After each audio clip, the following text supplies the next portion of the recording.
Kesaktian Prabu Dharma Suci satu sangat luar biasa dan tidak bisa dibunuh. Yang bisa membunuh itu adalah tombaknya sendiri. Wasiat daripada Sultan Bagus Langit mengatakan bahwa esuk jagani kita baris pagi ake wong pada mabur karo manokusi sing bantar jati, jadilah bandara internasional Jawa Barat Kertajati. Maka Kirosan Duku Asi mengatakan saya bertanggung jawab dunia akhirat bahwa Syekh Jatira dikuburkan di Babakan Utara.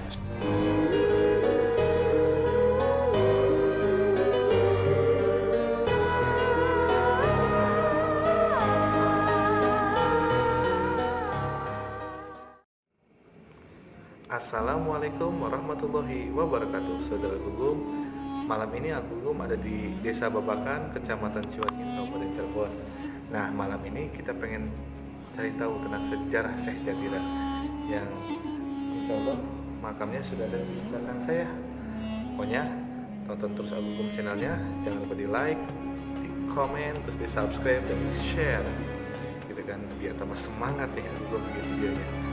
Kita akan ketemu langsung. Oke, jangan sedih. Assalamualaikum Pak Yai. Waalaikumsalam warahmatullahi wabarakatuh. Saudara Gugum, Kita sudah bersama dengan Pak Kiai Maksum. Pak Kiai, saya banyak pengalaman dalam hidup saya di Babakan nih Pak Kiai.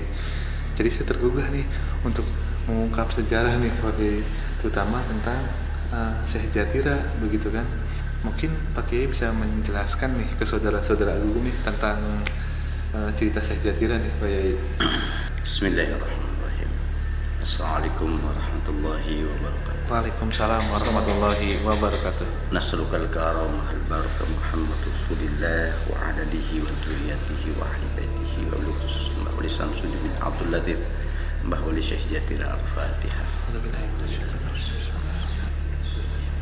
Terima kasih Mas Gugum yang tertarik untuk minimal mendapatkan informasi siapakah Syekh Jatira. Betul Pak Kiai. Perjalanan panjang tahun 1986 saya mendapat izin dari Ki Haji Muhammad, pengasuh pesantren Kebun Melati yang sekarang Kebun Jambu, untuk mencari informasi siapakah Syekh Jatira tersebut. Pada tahun 1986, tepatnya pada bulan Februari, saya bersama almarhum al-maghfurah Babahu Murita menanyakan informasi siapakah pendiri pesantren Babakan. Akhirnya saya dan Babahu Murita ditujukan tempatnya di sini. Dan setelah dapat tempat di sini, saya tidak yakin bahwa Ki Jatira dimakamkan di Babakan Utara atau di Blok Kebun Tiang. Akhirnya saya mencari informasi, cerita dengan cerita rakyat, bertanya ke Kiai Haji Asmui, bertanya ke Bapak Kiai Mu'arif, bertanya ke Bapak Kiai Haji Masduki, bertanya ke Bapak Kiai Haji Fuad Amin, bertanya Bapak ke Kiai Haji Anas, bertanya ke Kang Fatullah, Kiai Tullah, dan para Kiai Babakan lainnya, mendapatkan petunjuk untuk mencari informasi ke Habib Musayyeh Balerante, dan kami ke Balerante mencari informasi tentang sejarah Syekh Jatira ini. Dapat petunjuk harus bertemu dengan Ki Khalil atau Ki Ridwan, pengasuh pondok pesantren Bungur Sari yang ada di Sindang Lama, Bantarujek. Saya silaturahmi ke beliau dan beliau menceritakan siapa Syekh Jatira.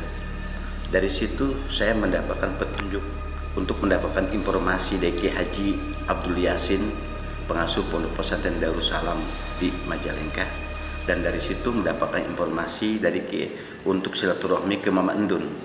Mama Endun, saya datang ke Mama Endun, kata Mama Endun, kalau ingin tahu tanya aja ke Abdul Rasid di Kerawang. Saya ke Kerawang. Dari Kerawang dapat informasi lagi harus ketemu dengan Ki Haji Abdullah, itu ahli Thariqat Qadiriyah Naksabandiyah. Saya menanyakan tentang masalah ini dan berakhir di Ki Haji Abdul Rasad Duku Asih Lewi Munti. Sejarah Syekh Jatira cukup panjang dan saya mengambil sejarah ini dari informasi yang saya dapat itu. Dari 16 kiai meyakinkan bahwa Syekh Jatira 12 kiainya mengatakan ada di Babakan Utara, ada di Babakan Lor. Wallahu a'lam bimuradi. Karena yang namanya Syekh Jatira ini adalah keturunan daripada anaknya Syekh Muhyi Pamijahan, Syekh Maulana Fakih Ibrahim Cipager. Jadi saya ambil bahwa beliau adalah keturunan daripada Kerajaan Telaga Manggung. Kerajaan Telaga Manggung yang pertama kali dipimpin oleh Batara Gunung Picung. Batara Gunung Picung memiliki anak yang disebut dengan Prabu Dharma Suci I atau disebut dengan Raja Telaga Manggung. Prabu Dharma Suci I memiliki 3 anak. Yang pertama Prabu Panglurah, yang kedua Prabu Garangsiang, yang terakhir itu adalah Nyimas Ratu Dewi Simbar Kencana. Ini asal muasal Syekh Jatira. Nyimas Ratu Dewi Simbar Kencana memiliki raja atau suami yang disebut dengan Prabu Palembang Gunung. Maka sejarah Palembang dengan Majalengka tidak akan pernah jauh. Itu dengan kerajaan Palembang, kerajaan Sriwijaya dan kerajaan Telaga Manggung tidak akan pernah jauh. Kisah cerita Nyimas Ratu Dewi Simbar Kencana menikah dengan Prabu Palembang Gunung, lalu terjadi sebuah insiden yang sangat luar biasa. Mungkin Allah mentakdirkan bahwa Prabu Palembang Gunung harus menjadi tahta dari kerajaan Telaga Manggung dengan membunuh itu yang namanya Prabu Dharma Suci I. Kesaktian Prabu Dharma Suci I sangat luar biasa dan tidak bisa dibunuh. Yang bisa membunuh itu adalah tombaknya sendiri, yaitu orang yang ngerti tentang keahlian menembak dengan tombak membunuh itu adalah ada namanya abdi dalam yang disebut dengan centrang barang. Centrang barang itu adalah orang yang sakti mandraguna, dipengaruhi oleh Prabu Palembang Gunung untuk menusuk. Akhirnya Prabu Dharma Suci I dibunuh, tapi tidak oleh tangan Prabu Palembang Gunung, tapi oleh putra dalam atau dari abdi dalam daripada Prabu Dharma Suci I, ditombakin dan meninggal dunia. Namun ketika para penggawa untuk membalas yang namanya Prabu Dharma Suci I atau Raja Telaga Manggung, biarkan saja, nanti Allah yang akan mengutuknya. Selesai membunuh, lalu kemudian centrang barang dan menggigit badannya sendiri sampai meninggal dunia.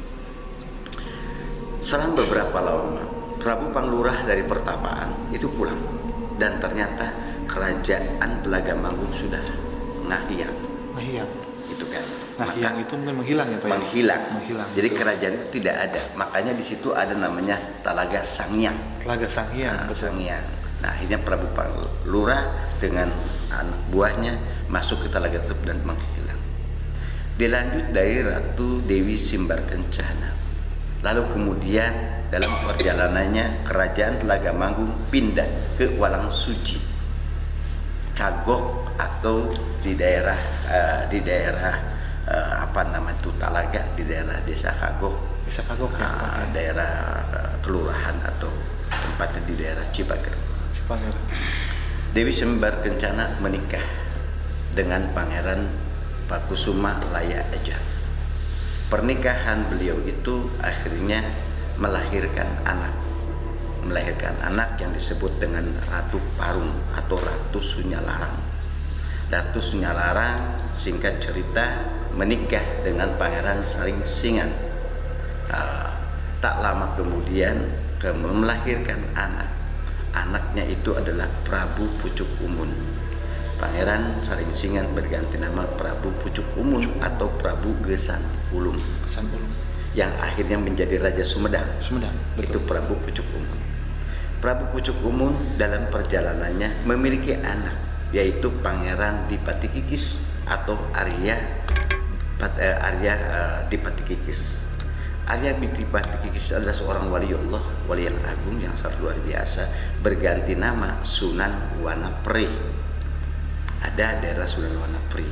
Sunan Wanapri tersebut inilah cikal bakal Syekh Jatira. Sunan Wanapri atau Dipati Kikis akhirnya dalam perjalanannya memiliki 6 anak. Yang pertama anaknya itu adalah ada anak namanya Ampun Surawijaya, atau disebut juga ada juga yang namanya Ratu Putri, ada Ratu Redaya, Wangsa Goparana, dan satu lagi itu Sunan Ciburia. 6 semuanya. Satunya nanti saya jelaskan. Ratu Putri itu dinikahi. Ratu Putri itu dinikahi oleh salah seorang raja kerajaan Cirebon. Itu pada zaman Sunan atau pada zaman Raja Girilaya. Gitu. Lalu kemudian dari situ punya anak lagi namanya Ratu Redaya. Ratu Redaya ini dinikahi oleh salah seorang pengembara yang sakti mandraguna yang sangat luar biasa yang bernama Syekh Maulana Faqih Ibrahim. Syekh Maulana Faqih Ibrahim adalah anak kandung Syekh Muhyi Pamijahan. Jadi Syekh Jatira punya trah dari waliullah Syekh Muhyi Pamijahan. Ratu Putri, ratu itu kemudian punya anak yang disebut dengan Syekh Maulana Abdul Latif. Syekh Maulana Abdul Latif lalu kemudian mengembara ke Cirebon. Lalu melahirkan anak 3. Yang pertama Abdus Salam. Abdus Salam dikuburkan di Banada Lewi Munding. Oh, di Banada Lewi Munding. Itu adalah anak pertama Syekh Abdul Latif. Anak yang kedua adalah Syekh Samsudin atau Syekh Hasanuddin atau Syekh Jatira atau Ki Sapu Angin. Beliau. Ya. Yang ketiga Syekh Salamuddin adanya di daerah Cipaku, Kadipaten Buyut Sawala, betul. Nah, jadi itu anak Syekh Abdul Latif. Ada Abdus Salam di Banada, dekat dan Ki Abdul Rasad. Lalu kemudian Syekh Jatira, lalu kemudian Syekh Salamuddin. Dalam cerita saya itu mendapatkan informasi yang penuh itu dari Syekh Abdul Rasad, Kiai Abdul Rasad Tuku Asi. Setelah pengembaraan 2 tahun lamanya, 1986 sampai 1988 saya 2 tahun mencari informasi, ditulis satu persatu. Lalu diputuskan oleh Ki Abdul Rasad bahwa kuburannya, makbarohnya ada di Babakan Utara, dan saya bertanggung jawab, kata Ki Abdul Rasad. Silaturahmi ke Ki Mastuki, silaturahmi ke Ki Yahya, silaturahmi ke Asmu'i, silaturahmi ke kepala desa, semuanya diizinkan. Pada tahun 88 dipugarlah yang pertama kali oleh santri Kiai Muhammad, namanya makom Mbah Wali Syekh Jatira. Mbah Wali Syekh Jatira itu adalah putra Syekh Abdul Latif, yang mana Syekh Abdul Latif putra Syekh Maulana Faqih Ibrahim Cipager Talaga. Jadi semua nginduk ke Talaga. Pada abad ke-17 Syekh Jatira mendirikan pondok pesantren yang keempat tertua se-Jawa Barat. Yang pertama adalah Syahadatul Kafi, yang kedua Syekh Kuruk Rawang, yang ketiga Bumi Alit Panjalu Ciamis, yang keempat Syekh Jatira. Jadi Syekh Jatira pengasuh pendiri pondok pesantren pertama untuk di wilayah Jawa Barat, yang keempat setelah Syekh Abdul Latif di abad ke-14, abad ke-15. Syekh Jatira di abad ke-17. Ada pertanyaan? Nah, kalau Syekh Jatira ini berarti di abad 17 ya Pak Yai? Berarti yang induknya semuanya ke Telaga Manggung. Telaga Manggung, betul. Nah, berarti Syekh Jatira ini adalah pendiri pertama pondok pesantren di Babakan Ciwaring ya? Di Cirebon. Ya, ke Cirebon berarti yang kedua setelah Syahadatul Kafi zaman Mbah Kusangkan Cirebon. Abad 14-an ya Pak Yai? Kalau mereka di abad ke-14. 14 ya, betul.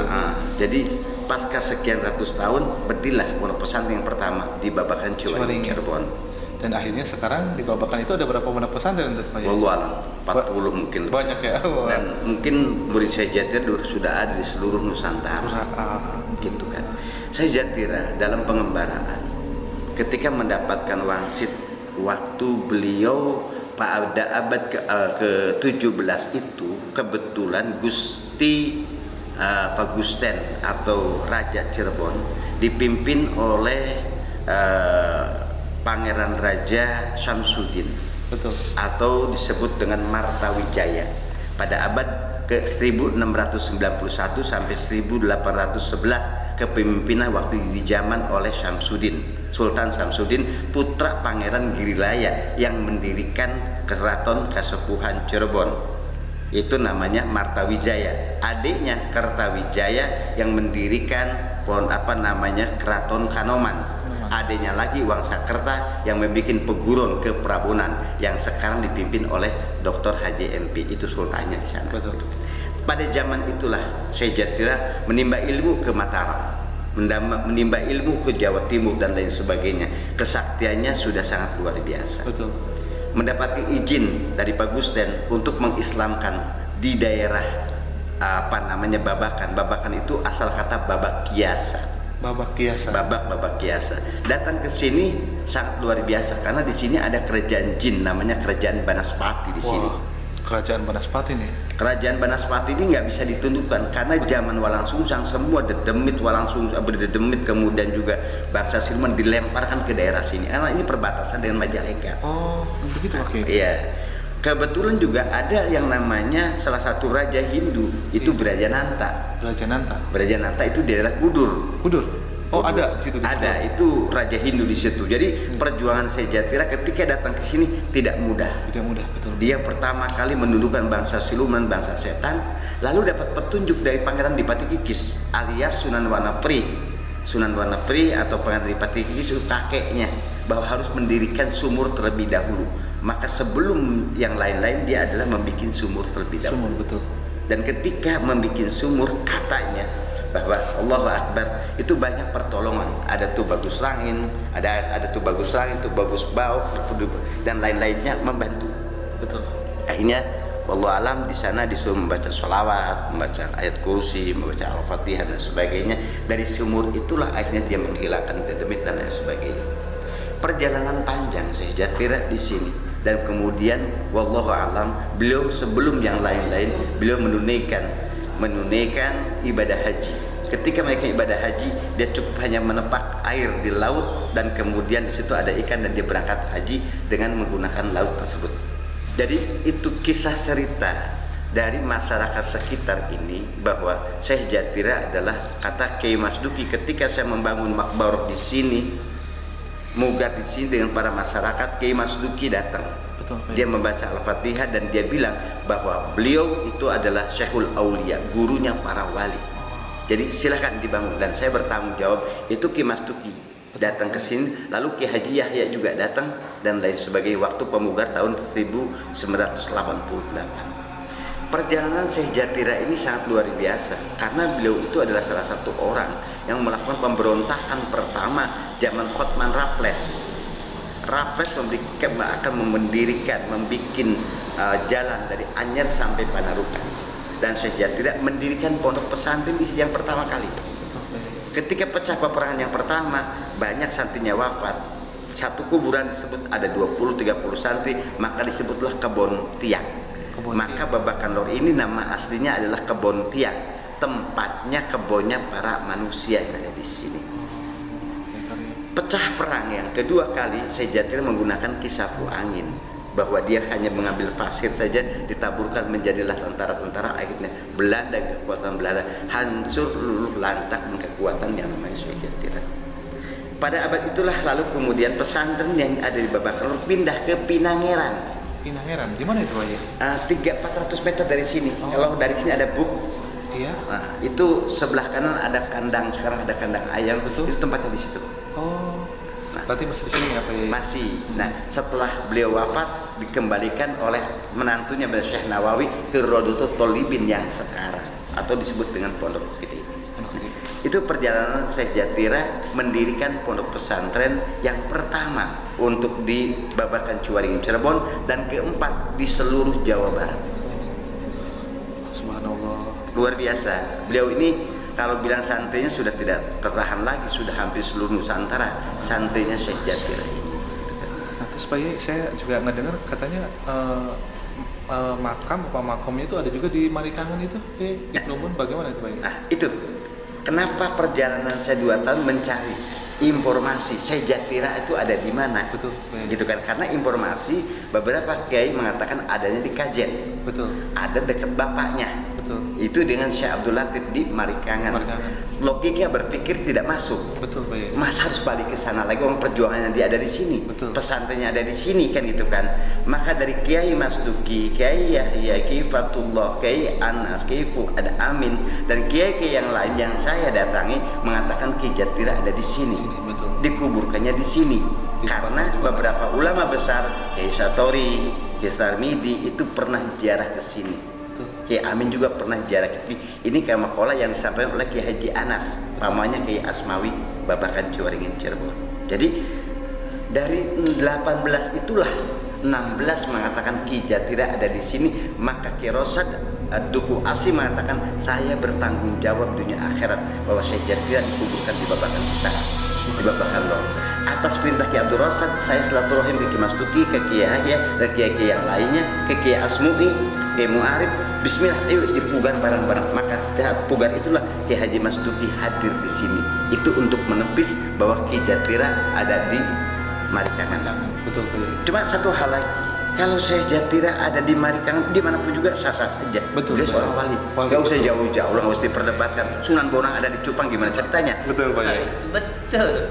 Kan gitu kan, Sunan Bonang kok bukan di Tuban tuh di Jepang, ada di Cupang, nggak ada masalah. Betul Pak Yai. Kalau yang namanya mimpi Adillah Aulia dimanapun juga nggak ada masalah. Cuma saya meyakini, makanya saya merawat dari tahun 88 itu ada di sini. Betul Pak Yai. Itu. Wah, subhanallah. Kita banyak belajar nih, ya Pak Yai. Kita banyak belajar nih kalau cerita tentang sejarah gitu kan. Nah, apalagi Syekh Jatira ini adalah pendiri pondok pesantren keempat ya? Keempat di Jawa Barat. Keempat di Jawa Barat. Tuh Setelah kan? Syekh Datul Kahfi, Syekh Huro, kemudian Bumi Alit Panjalu, kemudian Syekh Jatira. Syekh Jatira. Oh, Dan subhanallah. itu PBNU pun juga mengatakan seperti itu, ada apa namanya urutannya. Hanya Syekh Jatira memang belum di blow up dan itu nggak ada masalah. Betul. Pak Yai. Dan satu lagi, strategi peperangan gerilya itu ada di Syekh Jatira. Wah, ini menarik lagi. Pecahnya perang Kedongdong pada abad ke-18, Syekh Jatira masuk ke abad ke-18. Betul. Gitu kan. Jadi ketika Syekh Jatira ini ketika pecah perang antara Belanda dengan Kanoman yang diacak-acak, Betul. maka beberapa itu bagus keluar. Betul. Pangeran Surya Kusuma, Pangeran Surya Negara, Pangeran Surya Dinata keluar semuanya berganti nama. Bagus Langin, Bagus Rit, Bagus Arsitem, Bagus Teong, Bagus dan lain sebagainya kebagusan. Betul. Mereka lari berperang di Sunyaragi, berperang lagi di Tengah Tani dan berakhir bersama Syekh Jatira. Inilah disebut Syekh Jatira. Kenapa? Syekh Jatira menancapkan jati dua, disebut Jatiro. Oh, begitu. Maka disebut makanya Sakaloro. Jatira itu asluhu alam lakobnya adalah Jatiloro alias Jatiro atau Jatira.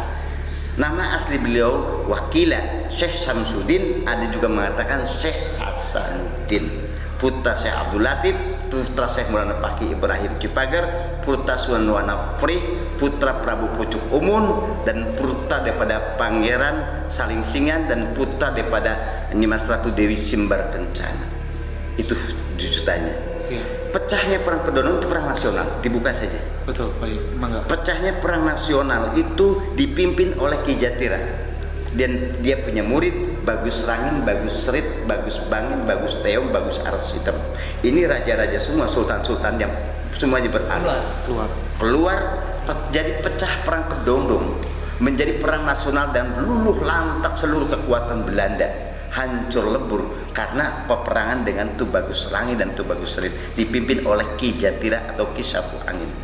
Pecah perang Kedondong, dia berlari ke daerah Panongan, Jati 7, lalu masuk ke daerah Mandek, ada namanya Randegan, dan 7 kebagusan menancapkan Jati 7, akhirnya menjadi Jati 7.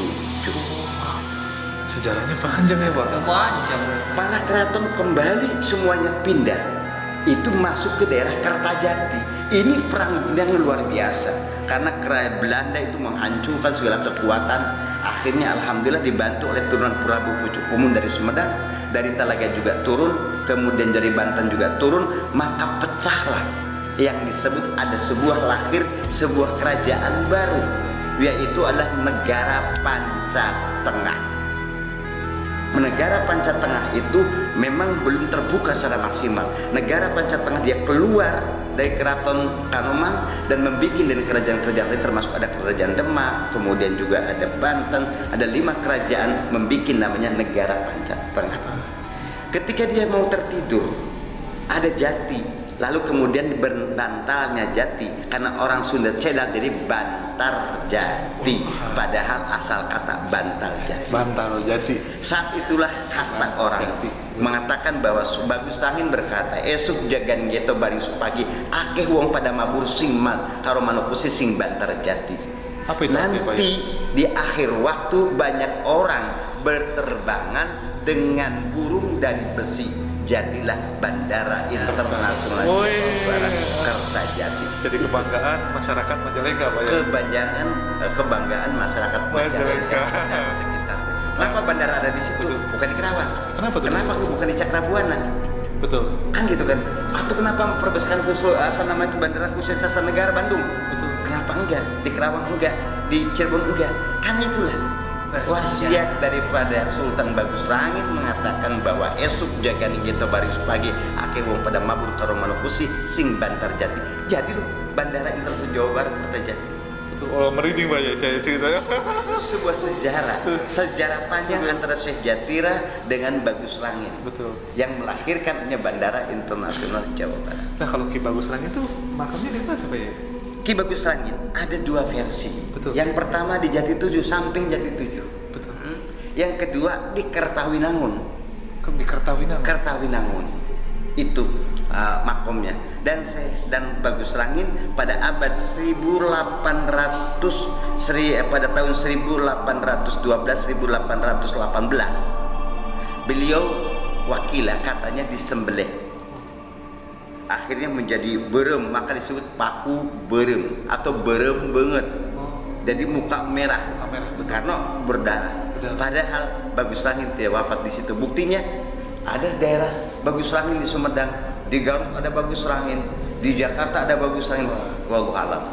Betul. Jadi Bagus Rangin sebenarnya tidak meninggal dunia saat itu. Hanya ibaratnya Bagus Rangin sementara istilah itu beliau Mancala Putra, Mancala Putri. Di sini tidak ada, di sana sudah ada.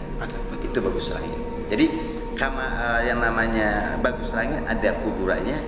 Itu ada di pusatnya Perang Kedondong. Itu kuburannya ada di Jati 7 dan yang satunya lagi itu ada di Kertawinangun Kertajati. Nah, ini saudara Gugum pasti banyak tahu nih akhirnya nih sejarah-sejarah masa lalu nih. Nah, maka dari itu gunanya kita belajar sejarah itu begini ya Pak. Ya. Nah, jadi kan jas merah jangan sekali-kali melupakan sejarah gitu Pak Yai. Pak, ada pertanyaan saya Pak Yai. Pertanyaan saya tuh kenapa tadi pondok pesantrennya berpindah-pindah tuh Pak Yai? Pertama kali saya Jatira mendirikan pesantren di sini. Betul. Lalu Ki Jatira dia berangkat ke Mataram. Betul. Di Alas Roban, di sini ada namanya Muhammad Kacung. Muhammad Kacung panglima perangnya. Betul. Nama aslinya Muhammad Kacung, lalu bergelar Ki Jagawana. Kacung jaga awana iki, akhirnya dari Ki Jagawana. Wana itu hutan. Jaga hutan ini. Berarti ini hutan ya Pak? Hutan belantara. Betul. Lalu kemudian ketika Ki Jatira dalam perjalanan di Mataram, di sini diserang oleh Belanda. Oh, berarti diserang oleh Belanda. Diserang oleh Belanda. Nah, karena diserang oleh Belanda, lalu kemudian beliau pindah ke Pinangeran. Kenapa Pak ya? Apa pesantrennya rusak? Apa bagaimana? Hancur lebur. Hancur lebur. Nah, sisa-sisa pondoknya masih ada nggak tuh Pak ya? Jadi sisa-sisa pondoknya kalau bata-bata kalau dilihat masih banyak. Masih banyak ya? Masih banyak. Nanti kalau siang hari bisa kita lihat. Gitu kan. Nah, hancur lebur maka disebutlah Kebon Tiang. Pindahlah ke Pinangeran. Nah, di situ ada curah, artinya cucuran darah. Nah, ketika mau diserang untuk yang kedua kali, lalu Syekh Jatira, karena Syekh Jatira ada, dia ada siasat bahwa patoknya tersebut dipindahkan ke Kasab. Betul. Pindahkan ke Kasab. Jadi yang namanya Belanda menganggap patoknya ini patok dia bikinan dia sendiri, padahal itu bikinan Syekh Jatira. Jalan sudah jadi, dia baru sadar bahwa ini ada sebuah kesalahan. Terjadi peperangan untuk yang kedua kali, tapi peperangan kedua kali tidak dimenangkan oleh Belanda, tetap dimenangkan oleh yang namanya Syekh Jatira dan para santri, karena bantuan ada Bagus Rangin, Bagus Red. Ketika peperangan yang kedua pondok pesantren cukup aman, gitu kan, pecah perang Kedondong. Syekh Jatira dengan segala kekuatannya dia menancapkan Jatiloro sebagai pusat pusat artilerinya, pusat pertempurannya itu ada di daerah itu daerah Susukan Tangkil, itu daerah Nambo. Dia tancapkan dua Jati, maka jadi Jatiro. Pecah perang Kedondong ini perang nasional. Sebelum Diponegoro harusnya diangkat ke permukaan Syekh Jatira menjadi pahlawan, atau Bagus Langin diangkat menjadi pahlawan, karena Diponegoro 1825 1830 hanya 5 tahun. Kita di abad ke-17. Wah, mudah-mudahan dengan pembuatan video ini banyak yang lihat ya Pak Yai. Nah, sehingga tergugah kan kita. Minimal gini, kalau khidmatnya Syekh Jatira tidak diangkat pahlawan tidak ada masalah. Tapi khidmat penghormatan kepada Syekh Jatira siapapun juga sebaiknya dilakukan. Jadi perang Kedondong itu adalah perang nasional dan sudah beberapa kali diseminarkan untuk mengangkat Tu Bagus Rangin sebagai pahlawan nasional. Karena Bagus Rangin adalah orang yang pertama kali mengadakan taktik atau teknis untuk perang gerilya di Republik Indonesia ini sebelum ada Diponegoro. Betul. Karena perjalanannya Bagus Rangin itu di abad 17-18. Sementara Diponegoro 1825 1830 hanya 5 tahun. Betul, Pak Yai. Perjalanan Bagus Rangin lebih dari 30 tahun untuk mempertahankan NKRI ini. Pecahnya perang Kedondong ada perang nasional. Betul. Profesor Dr. Nina Lubis, Letnan Jenderal TB Hasanuddin dan lain sebagainya sudah mengusulkan ke Bapak Soeharto, ke Bapak SBY maupun ke Pak Jokowi untuk diangkat bahwa yang namanya Tu Bagus Rangin sebagai pahlawan nasional. Dan kami juga sebagai warga Cirebon, warga Majalengka meminta kepada Presiden Joko Widodo. Kami sudah deklarasi, kami Pondok Pesantren, kemudian Persatuan Ulama Ciayu Majakuning, Keraton Kanoman, kemudian Uswagati dan Bupati Majalengka sudah mendeklarasikan pada tanggal 10 Mei tahun 2019 meminta kepada Presiden Joko Widodo agar Bandara Internasional Jawa Barat diberi nama Bandara Internasional Sultan Bagus Rangin. Suratnya sudah sampai di Presiden, sudah sampai di Gubernur, namun sampai saat ini belum ada keputusan.